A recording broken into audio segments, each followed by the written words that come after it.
एक दलित मां का बेटा जन्म से जीवन तक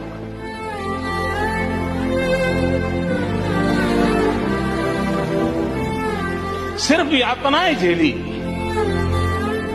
अपमानित होता रहा, उपेक्षित होता रहा, डगर डगर उनको सहना पड़ा। उसी व्यक्ति के हाथ में जब देश के भविष्य का दस्तावेज बनाने का अवसर आया, तो ये पूरी संभावना होती वो हम जैसा अगर मनुष्य होता तो वो कटुता, वो जहर कहीं न कहीं प्रकट होता, बदले की कहीं आग निकल आती, कहीं भाव निकल आता। लेकिन ये बाबा साहब आंबेडकर की ऊंचाई थी कि जीवन भर झेला,